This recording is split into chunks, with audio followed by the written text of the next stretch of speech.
inspirational and powerful leader. Well, leaders, both of these men are, and appreciate the support of their wives.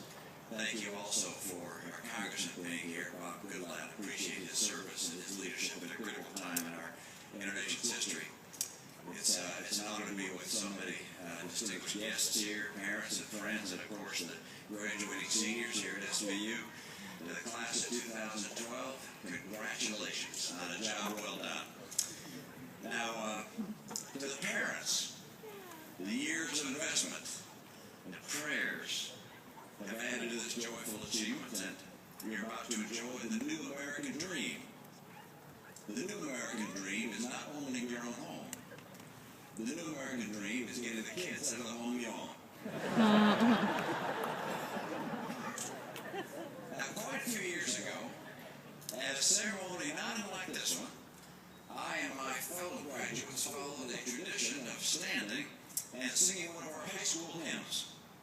Its words were very impressed upon my mind, and they led me to dream, to imagine what my future would be like. And the words went like this: 40 years on, when afar and asunder, part of those who are singing today. When we look back and forgetfully wonder what it was like in our work and our play, how will it seem to us 40 years on? And as I sang those words, it was inconceivable to me that I would ever someday be 40 years older. How would my life seem to me 40 years on? What would I have achieved? What have I accomplished? Would my life be a success? Or would I look back with regret? Now, up until now, almost all of your life has been about education, about preparation, about getting ready for the course of your life. To a significant degree, the course of your life, the story of your life, begins today. That's why they call this your commencement. And so the time is finally here for you to write the story of your life. And over the last 40 years or so, I have written numerous chapters in the story of my life. And I've watched the story of the lives of my fellow graduates and friends of my life. And of course, we see the stories of the lives of people who are in the public arena of various kinds. And all of this has led me to a conclusion that you may find somewhat surprising. Every one of you here today as a graduate can live an abundant life. Every single one of you. You'll not only be rich and famous and powerful, but each of you can live an eminently successful, rewarding, abundant life. And I'm going to draw a familiar account from the life of the Savior to help me describe what I believe is the secret to abundant living.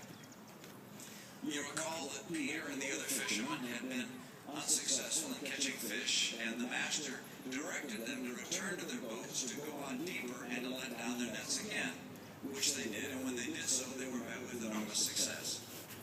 These were the words that Luke records that the master spoke. He said this: "Launch out into the deep and let down your nets."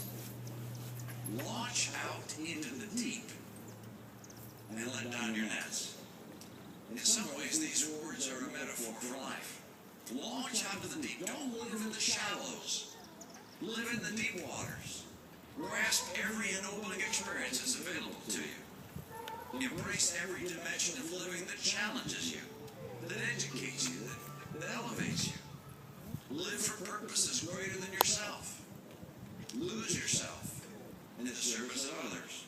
Reach beyond the shallowness of selfishness, and complacency, and mindless conformity, and indulgence.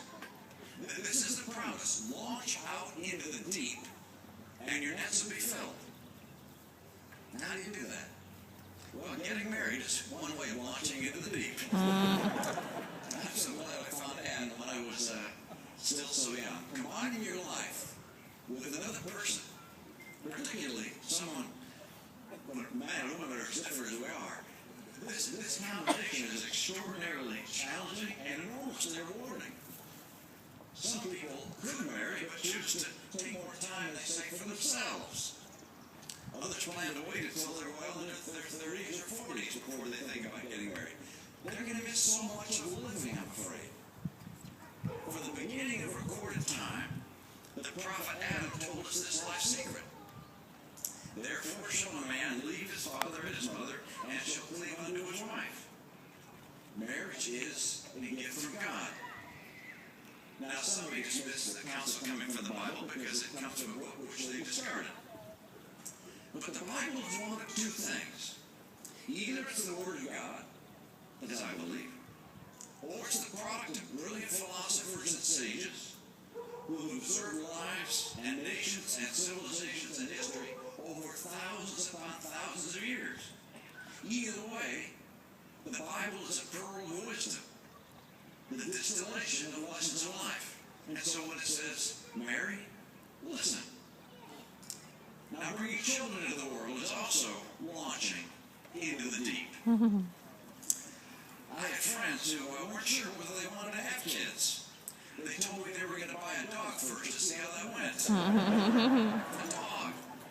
I guess I shouldn't be too critical, because as a teenager I used to look at little kids and wonder what it would be like to have one. They cried all the time, they were intrusive, and they always seemed to have something coming out of their nose. It is a challenge to raise and nurture a child. Some years ago, Ann and I were invited to speak to students at Harvard Business School to describe our